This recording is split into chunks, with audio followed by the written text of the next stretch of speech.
Deixa eu falar uma coisa aqui rapidamente. Irmãos, algumas coisas têm mudado na igreja evangélica. Eu acho que em todas as igrejas. E eu acho que tudo isso que está acontecendo, e vem acontecendo, não é só agora, de muito tempo para cá, de muitos anos já, trazem necessidade, às vezes, de algumas mudanças na igreja. E a pregação em série, ou seja, você optar por pregar uma série de mensagens, ela tem algumas vantagens. Ela tem vantagem para você que ouve, e ela tem uma vantagem para a gente que estuda a palavra para repartir a palavra com você. Para você que ouve, é uma sequência que você não sabe exatamente como será, porque você tem o tema e você não sabe como cada pessoa que vai repartir a palavra aqui vai usar esse tema, vai discorrer sobre esse tema, não é? E para nós que preparamos a palavra, ela tem a vantagem de nós termos já uma ideia daquilo que a gente vai buscar, daquilo que a gente vai procurar na palavra. E é lógico, né? Sempre atento àquilo que nós estamos falando aqui, atento ao que o Senhor fala aos nossos ouvidos, ao nosso coração.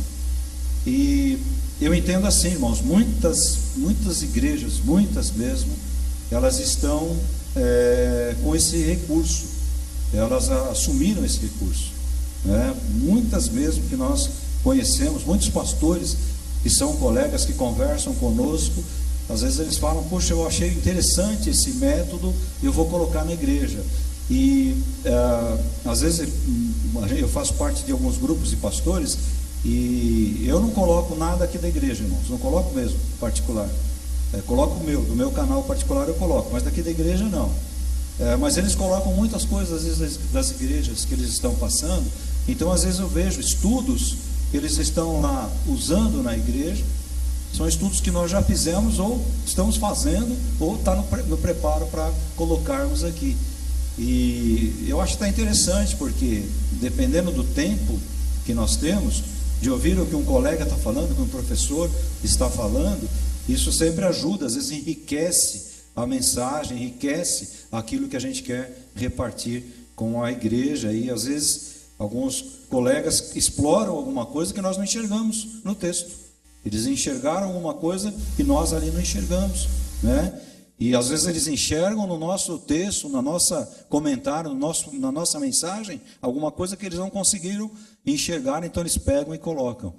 E eu acho assim, irmãos, a palavra está aqui, ó, ninguém vai acrescentar ou tirar nada, ela está aqui. E eu acho que tudo que vem para somar é positivo. Não tem esse negócio: o camarada usou a minha pregação, o camarada usou uma frase minha, um pensamento meu. Irmãos, eu acho que isso não existe entre nós, né? Eu acho que tudo que vem para benefício, ele vem para somar. E tudo aquilo que vem para somar, vem para benefício, né? De todos nós que somos aqueles que têm vontade de conhecer a Deus e procuram se aproximar de Deus.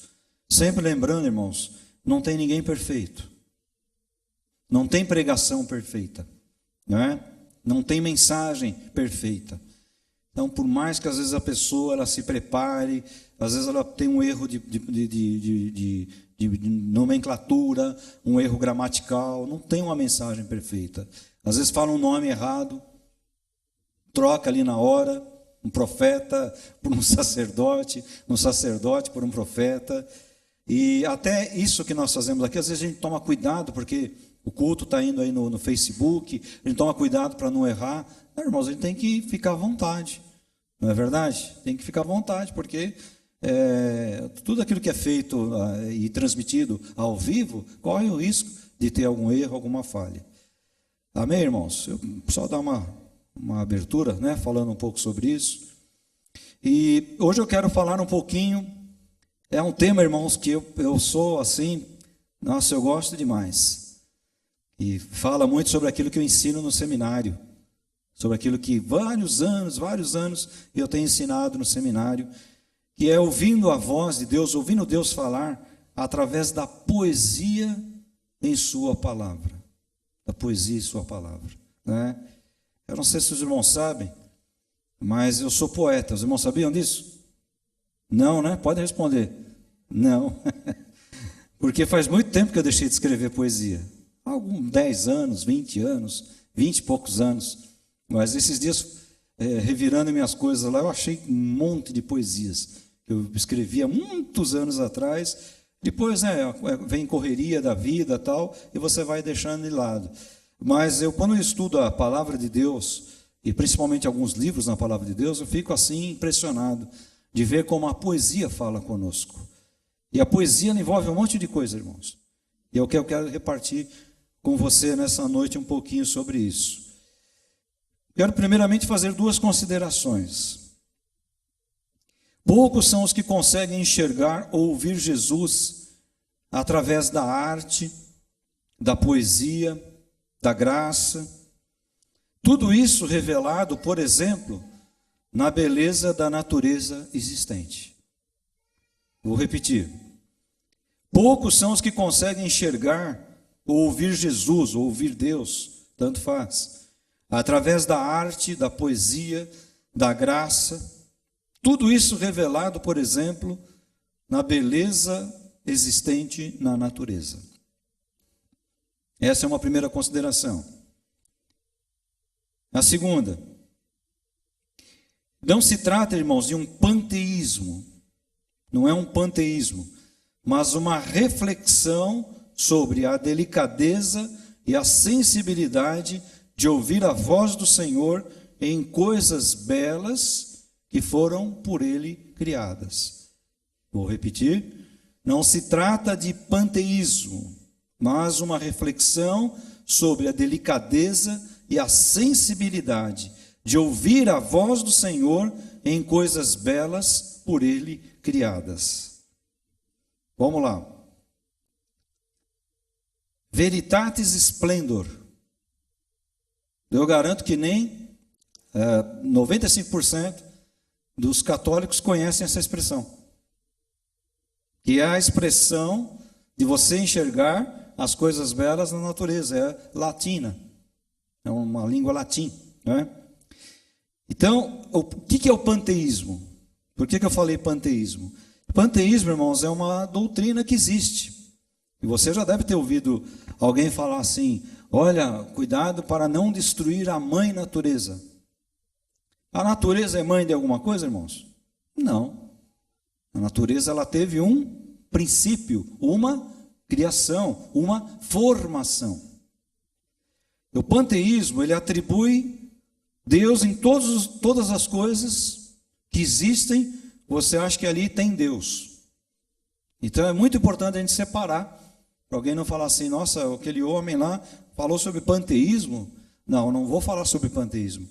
Eu vou falar sobre nós enxergarmos e ouvirmos Deus através da poesia e das coisas maravilhosas que a palavra nos fala e que a natureza nos revela também.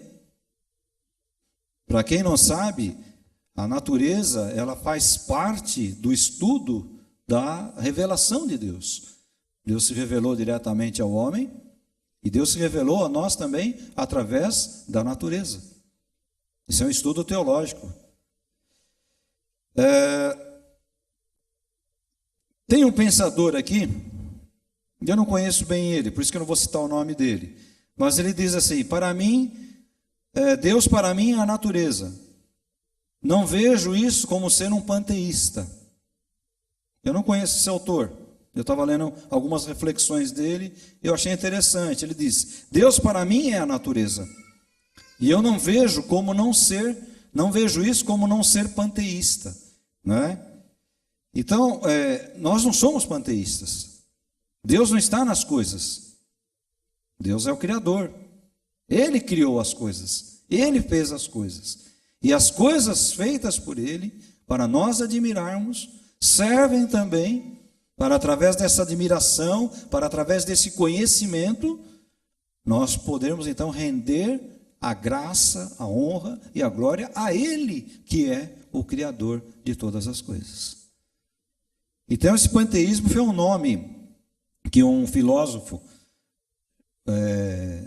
o Toland, não sei quantos já estudaram na escola, ele ensinava isso, né? Que Deus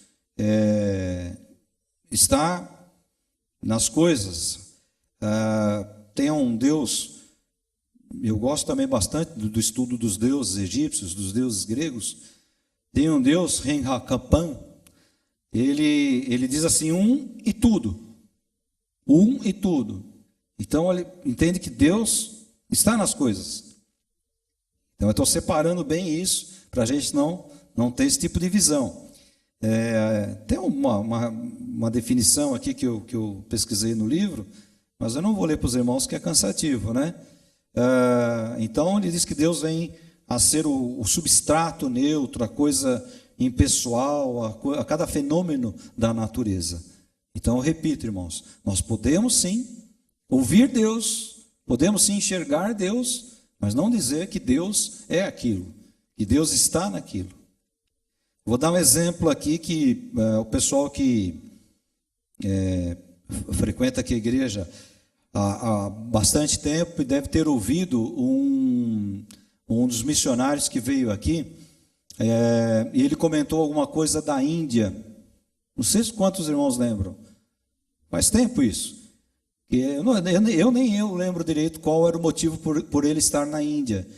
Mas ele falou que ele estava lá tem muito desses chás, um bar que serve chá na calçada.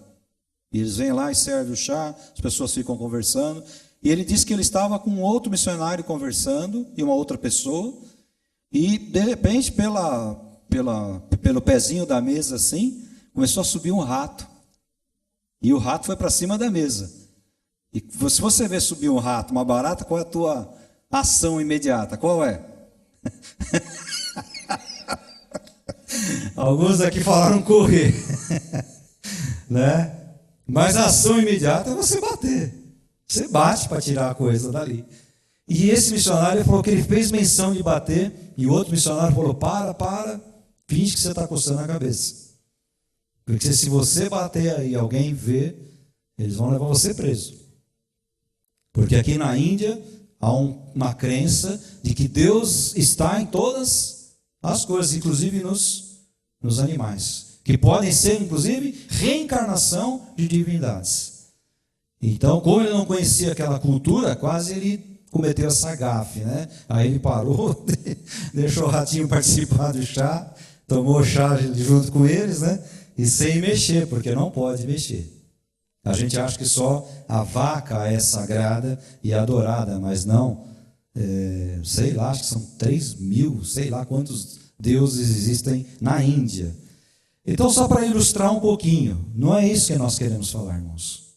Nós queremos ver dentro das Escrituras, enxergar a beleza de Deus. E eu acho que essa sensibilidade, como é que eu posso dizer? Talvez a palavra melhor seja sensibilidade mesmo. Nós perdemos, né? Nós perdemos. Então, às vezes, nós olhamos tantas coisas ruins, tantas coisas erradas, e nós não enxergamos, às vezes, as coisas boas, as coisas que foram feitas para o nosso benefício. Eu sei que o homem tem destruído, mas a natureza, ela foi preparada. Quando você lê o livro de Gênesis, você percebe que a natureza foi preparada, e ali então Deus colocou o homem como, vamos dizer assim, o administrador daquilo ali, e falou para ele, olha, tudo isso aqui agora vai existir em função de você. Então a natureza, ela está ali para o homem, não o homem para a natureza. Então Deus preparou tudo, colocou o homem e falou, agora você vai tomar conta disso. E eu vou ler um texto aqui que coroa bem isso que eu estou falando agora. Vai coroar bem, vai fechar bem isso que eu estou falando. Então esse é um desafio. Esse é um desafio que nós temos. A Escritura, ela mostra a beleza do Senhor, e muitos autores bíblicos conseguiram captar isso, essa beleza, essa manifestação de Deus através de algumas coisas, né? E eu vou começar com um texto do Salmo 19, no verso 1. Não sei se o pessoal vai conseguir colocar aqui. Salmo 19, verso 1. Esse texto é muito conhecido. Diz assim: os céus proclamam a glória de Deus, e o firmamento anuncia as obras das suas mãos. Os céus declaram a glória de Deus, e o firmamento anuncia a obra das suas mãos. Salmo 19, verso 1. O que o salmista consegue enxergar aqui, irmãos? Ele consegue enxergar aqui Deus. E quando você consegue enxergar Deus no céu, no firmamento, e você consegue entender que aquilo ali é como a coroa maior da criação terrena dele, tirando o homem, é lógico. Então automaticamente você está declarando que você enxerga Deus naquilo. E você vê Deus naquilo. E se de repente esse céu, ele se fecha, e vem lá de cima um trovão, ou um relâmpago, você vai dizer o quê? Opa, agora eu ouço o céu falando. Se eu ouço o céu, que é obra de Deus, eu posso ouvir também um Criador falando através da natureza. Eu lembro quando eu era criança, eu não sei se os irmãos são assim, às vezes eu tenho muitas lembranças de coisas pontuais da minha infância. Não sei se os irmãos são assim.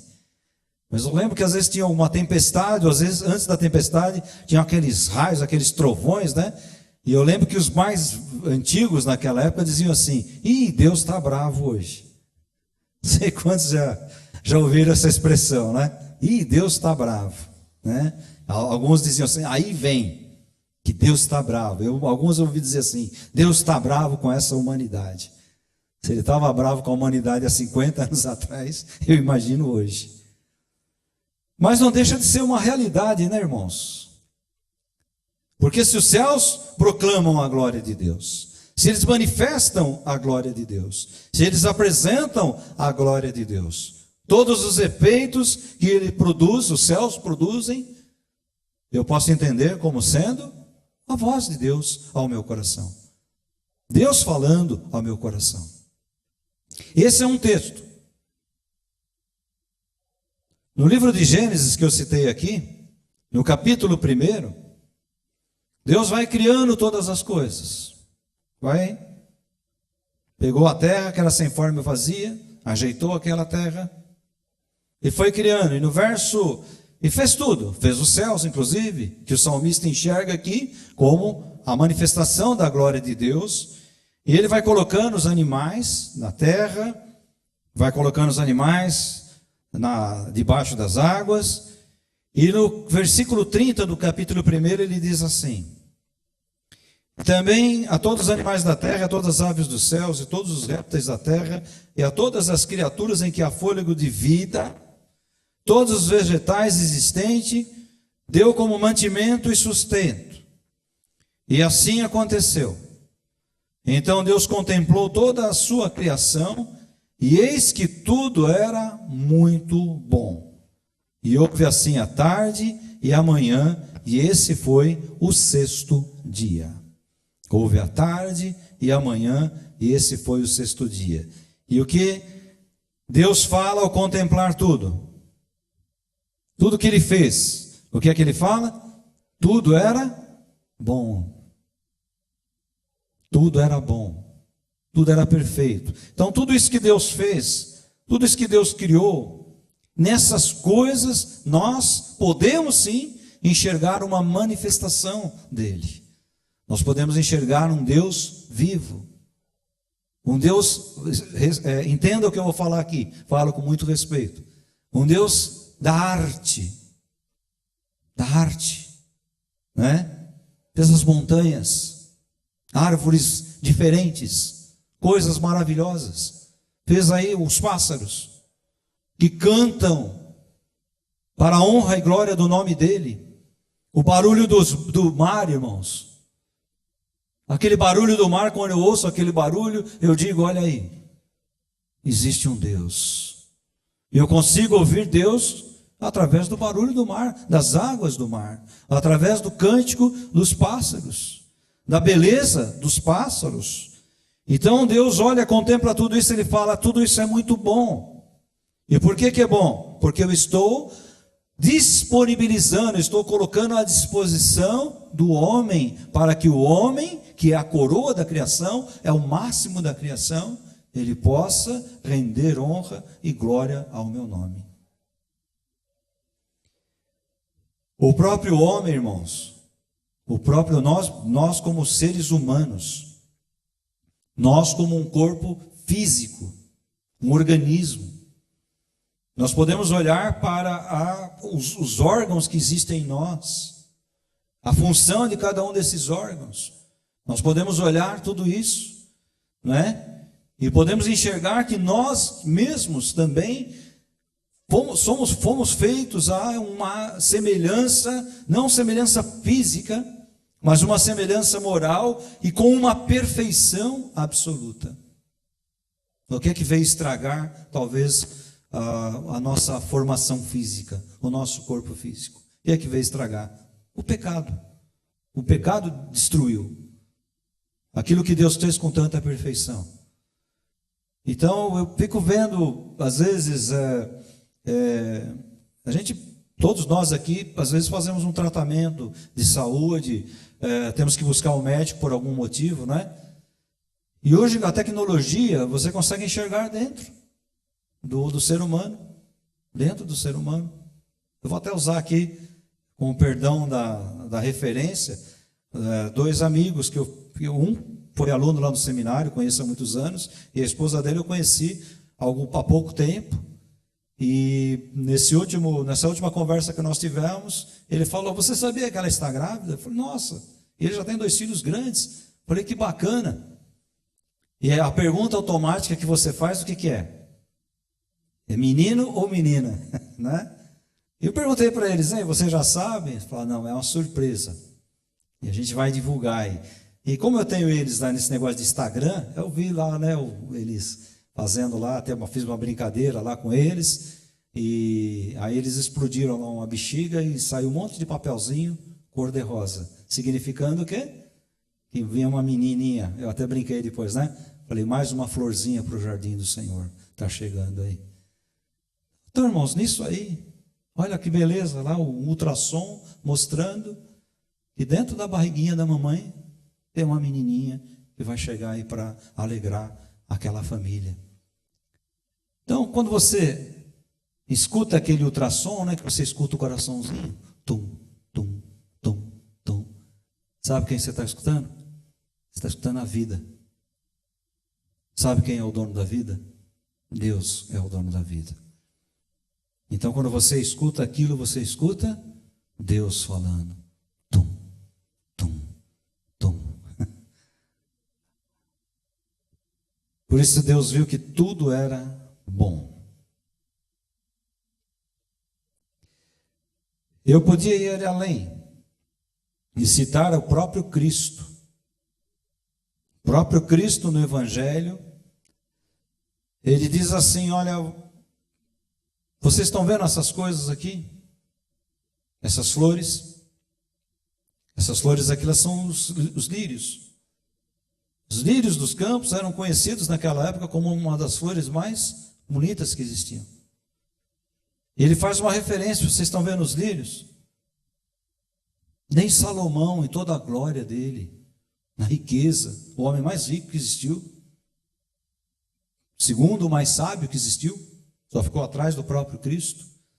Ele falou, vocês estão vendo a beleza disso? Nem Salomão, no ápice da sua glória, ele se vestiu, ele foi igual a um desses lírios, a uma dessas flores que estão aqui. Nem Salomão. Isso está lá no Evangelho de Mateus. Não sei se o pessoal marcou esse versículo para colocar aí para vocês, mas é lá no capítulo 6 do Evangelho de Mateus.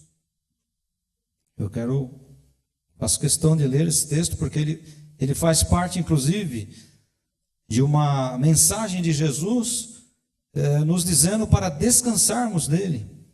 Capítulo 6. Vamos ler do versículo 28 em diante. Por que vocês se preocupam com o que vão vestir? Observem como crescem os lírios do campo, eles não trabalham nem fiam. Eu, porém, vos afirmo que nem Salomão, em toda a sua glória, se vestiu como qualquer um deles. Ora, se Deus veste assim a erva do campo, que hoje existe e amanhã é lançada no forno, não fará muito mais para vocês, ou por vocês, homens de pequena fé? Então aqui, irmãos, é uma menção. O Senhor, o Mestre, Cristo, ele está mostrando, olha, a natureza.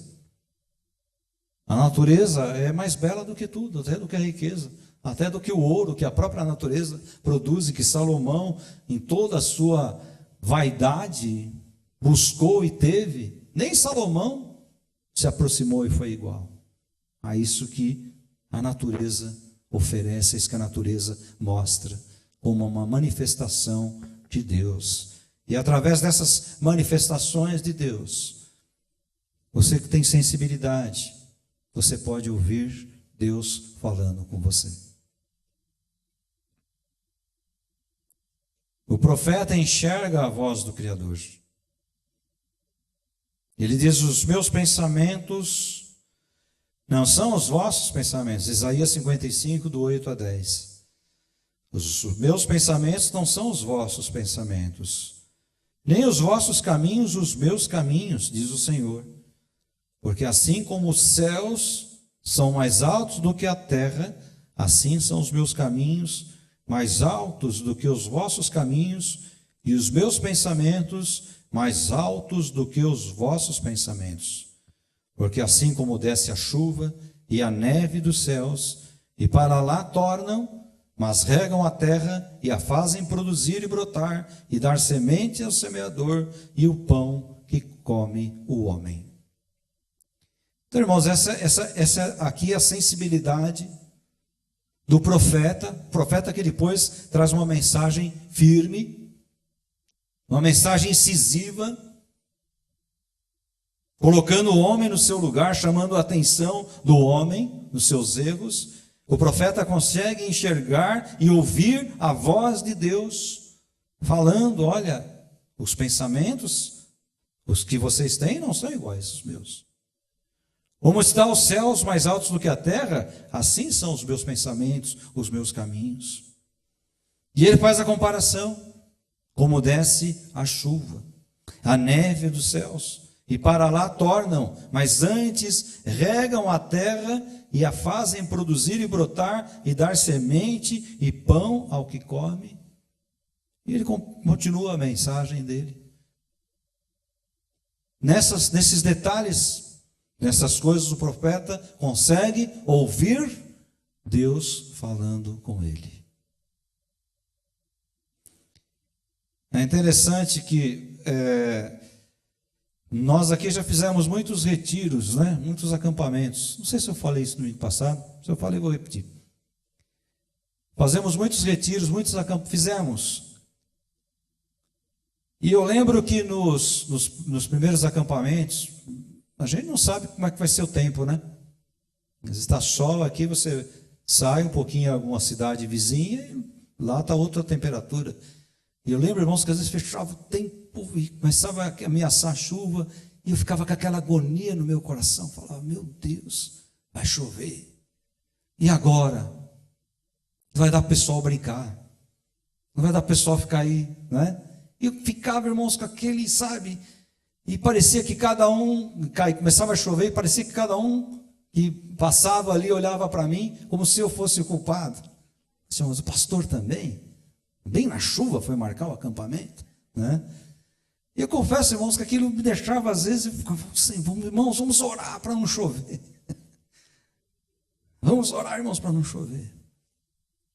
Mas quem manda a chuva, irmãos? Não é? Às vezes a gente está pensando naquele grupo de 50 ali,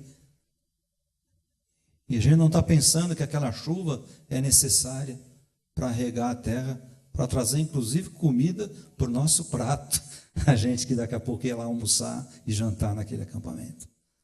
Não é verdade, irmãos? A gente não consegue ouvir Deus.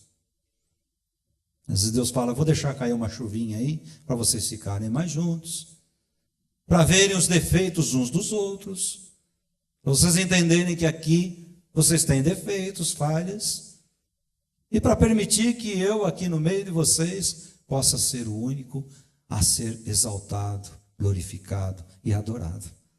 Não alguém, né? Porque de repente aparece alguém, parou a chuva, vem o sol, aparece alguém do quarto e fala: eu estava lá orando. E sabe, irmãos, eu lembro claramente que veio uma paz no meu coração. Isso foi em alguns acampamentos, uns 3 ou 4. Falei: meu Deus, depois descansei, falei: Senhor, faz a nossa parte. A gente vai lá, busca um lugar gostoso, bacana, reserva, deixa reservado, marca, faz a programação, daí para diante.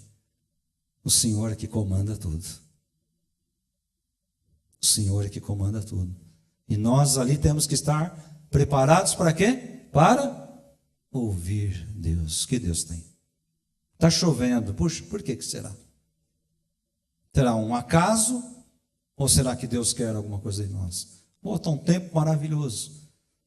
Eu lembro que teve um acampamento que a gente foi fazer na época do carnaval. Foi o único, 1 ou 2 que nós fizemos. E o lugar chovia demais. Perto da Serra do Mar ali. Inclusive o dia que nós fomos lá para ver os alojamentos e tal, um dia antes do acampamento, a gente foi com o irmão aqui, para o carro chegar lá foi um sacrifício.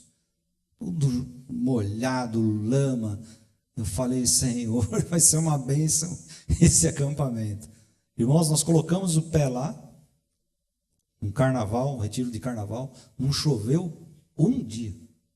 Nada. Nada. Mas foi porque nós oramos? Porque Deus tinha alguma coisa para nós ali, né? Diferente. Então isso é ouvir Deus e agradecer.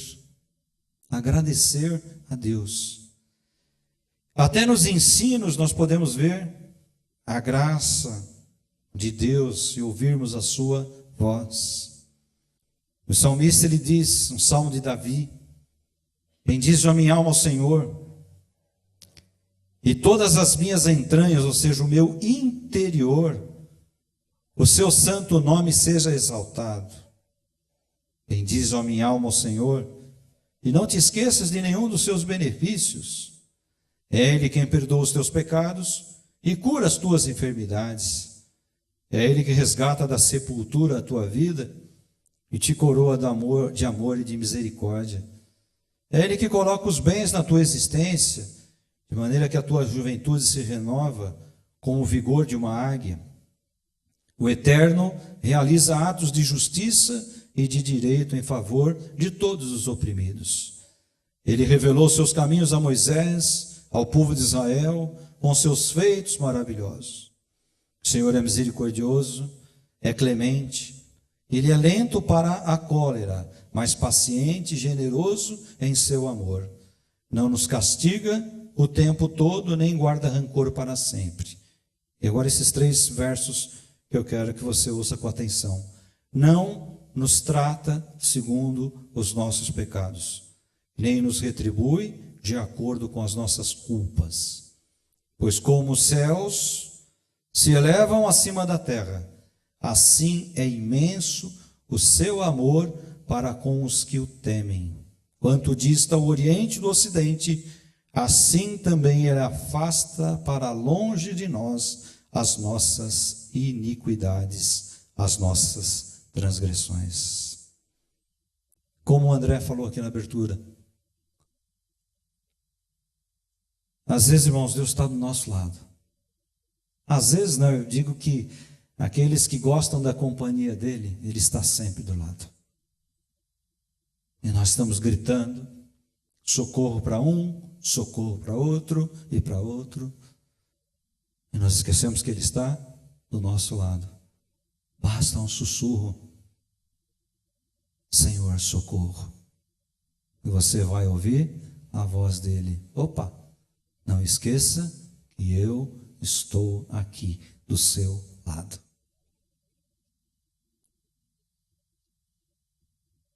Caminhando já para o fim. Ouvir a voz de Jesus é para poucos.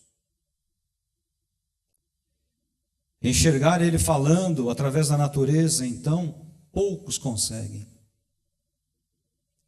Os detalhes da vida, nos momentos mais especiais, difícil você encontrar as pessoas que têm essa sensibilidade para ouvir a voz de Deus. Como eu falei domingo passado, a gente quer às vezes coisas extraordinárias, queremos assim coisas fora do natural, sobrenaturais, né? Quando às vezes a voz de Deus ela é tão comum, tão simples. Domingo eu falei de algo sobrenatural que está aqui na Bíblia, que aconteceu lá e que muita gente viu. Deus falando através de um escrito numa parede, e os dedos invisíveis escreveram. Mas não é sempre assim. Às vezes são nas coisas pequenas, nos detalhes pequenos que Deus está falando. Mas muitas vezes, irmãos, nós nos comportamos como esses filhos mimados aí. Mas no acampamento vai chover. Choveu, foi bom, não foi nada, foi ruim, choveu todos os dias, não é? Eu acredito, irmãos, que a paciência de Jesus está ficando saturada de pessoas assim. Deus busca pessoas gratas a Ele. Às vezes eu ouço pessoas dizendo assim, mas o que Jesus fez? Jesus não faz nada. Ele não sabe por que Ele não faz nada? Porque Ele já fez tudo. Ele já fez tudo. Não sei quantos ouviram o papo de sábado que eu gravei ontem. Falei sobre o assunto principal da hora aqui, a morte. Já percebeu quando você encosta? Mas para a gente, irmãos, que crê na Escritura, que ouve Deus falar, que ouve Jesus falar, a gente sabe que o mundo é uma passagem. É uma passagem. Não sei quanto tempo mais esse negócio vai durar aí. Mas a gente sabe que do lado de lá tem alguma coisa. Tem alguma coisa. E o convite para ir com Ele para o lado de lá, a gente escuta aqui. E enquanto tem vida. É aquele convite assim, ó. Vem comigo. Vamos para casa comigo. Jesus está convidando você para morar com Ele. Não passar um tempo com Ele. Não passar uma temporada na casa dEle. Ele está convidando você para passar o restante da sua vida na casa dEle. Por isso que pouco antes da morte dele, ele reúne os discípulos, ele vê os discípulos disputando, querendo os lugares melhores. Ele disse, olha, vocês têm que crer em Deus e crer também em mim. Na casa de meu pai há muitas moradas. Se não fosse assim, eu não teria dito, vou preparar lugar para vocês. Ouça Jesus falando para você, o teu lugar está preparado. Existem aqueles que só pedem e nada fazem. Só exigem. Quantas pessoas assim eu conheço na vida? Será que entendem a missão que estão fazendo aqui nesse mundo? Como Jesus disse uma vez, olha, os que querem seguir a palavra, os que querem vir comigo, tem que lançar mão do arado e não olhar para trás. É até difícil, né? Uma linguagem muito camponesa que Jesus usou. Hoje acho que nem o arado existe mais, o manual, acho que só alguém que tem uma cultura pequena, uma pequena plantação ali que usa o arado, o manual. Hoje é tudo caminhão, máquina agrícola. Eu sei porque eu fui muito no campo para consertar essas máquinas, né? Não as máquinas propriamente, mas aqueles que faziam a manutenção das máquinas. E às vezes eu via aquelas máquinas bacana. Então, irmãos, nós temos que olhar para frente. É um desafio, irmãos. É um desafio. É desafio demais. Não é? Às vezes com tantas coisas acontecendo, a gente tem que levantar. Ontem eu estava em casa, finalzinho da tarde, estava para vir para cá, aí eu estava assistindo um finalzinho de um jogo de futebol, da Série B do campeonato, e aí um rapaz lá que fez o gol, o repórter foi entrevistar e ele começou a chorar, ele estava emocionado. Ele tinha perdido o pai dele naquela semana, né? E a mãe estava enferma de alguma doença, não sei o que era, talvez o câncer. E ele começou a chorar na entrevista. Ele se recuperou um pouquinho para falar e ele disse: eu entendo. Ele fez um gol e o repórter perguntou para ele o que era. Ele falou: eu entendo que esse gol é um recomeço. Eu dedico ao meu pai. Talvez meu pai esteja lá com outro pai. Ele falou nessas palavras mais ou menos, né? E esse gol para mim é um recomeço, é um desafio para que eu possa retomar, porque eu acho que é isso que ele gostaria se ele pudesse falar para mim alguma coisa. Sabe, irmãos, eu entendo que a voz de Jesus para nós é essa a cada dia, recomeço. Cada dia, amanhã, uma outra semana, é um recomeço, né? Batalhar dia a dia, correr atrás das coisas, é recomeço. E nesse recomeço o desafio é ouvi-lo. Ouvi-lo. Como bem falou o irmão, opa, eu não tenho nada melhor do que isso aqui, para ouvir Deus falar comigo. Às vezes eu ouço uma música, não precisa ser necessariamente uma música evangélica, não precisa ser necessariamente, e eu ouço, opa, alguém está falando comigo. E eu conheço a voz desse que está falando comigo. Eu sei que Jesus está falando comigo. E também, como bem falou o André, eu lembro daquela passagem de Elias, que ele esperava a manifestação de Deus no terremoto, no fogo, e veio um vento bem suave. E era ali que Deus estava falando com ele. Deus estava naquela brisa suave. Sabe, irmãos, às vezes Deus fala com a gente no silêncio. Para mim, a pessoa em particular, é onde Deus mais fala, no silêncio. E eu quero encerrar fazendo menção dessa música, né? Eu acho que já uma vez aqui eu fiz menção dessa música, eu gosto demais. Ela é considerada uma das canções mais bonitas que foi feita até hoje, que é o Som do Silêncio. Sound of Silence. Eu acho que muitos aqui conhecem. E eu não vou ler aqui a versão em inglês, mas eu quero ler com vocês a tradução dessa música. Eu não vou cantar também, porque eu não quero que você vá embora antes do encerramento do culto, né? O som do silêncio. Olá, escuridão, minha velha amiga. Eu vim conversar com você de novo. Porque uma visão suavemente arrepiante deixou suas sementes enquanto eu dormia. E a visão que foi plantada em meu cérebro ainda permanece. Dentro do som do silêncio. Em sonhos atormentados eu caminhei só. Em ruas estreitas e pedregulhos. Sob a luz de um poste de rua, levantei minha lapela para me proteger do frio e da umidade. Quando meus olhos foram apunhalados pelo brilho de uma luz que rachou a noite e tocou o som do silêncio.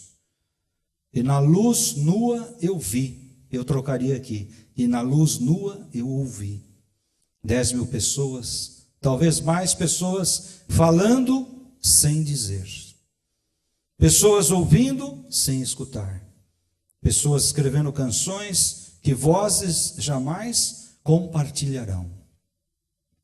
E ninguém ousava perturbar o som do silêncio. E a todos eu disse: vocês não sabem? O silêncio cresce como um câncer. Escutem-me, que talvez eu possa ensiná-los. Peguem meus braços, que talvez eu possa alcançá-los. Nas minhas palavras caíram como gotas silenciosas de chuva e ecoaram nos poços do silêncio. E as pessoas se curvavam e oravam a um Deus de neon que elas criaram. E a placa mostrou o seu aviso nas palavras que formava. E a placa dizia: as palavras dos profetas estão escritas nas paredes do metrô, nos corredores dos cortiços e sussurradas no som do silêncio. O que eu posso dizer dessa música, irmãos? Que é alguém que escuta e entende que Deus pode estar falando até quando você não ouve ninguém falar nada. Mas você sabe, como ele comentou aí no caso de Samuel, que Deus, que Jesus está do seu lado. É um sussurro, é o som do silêncio.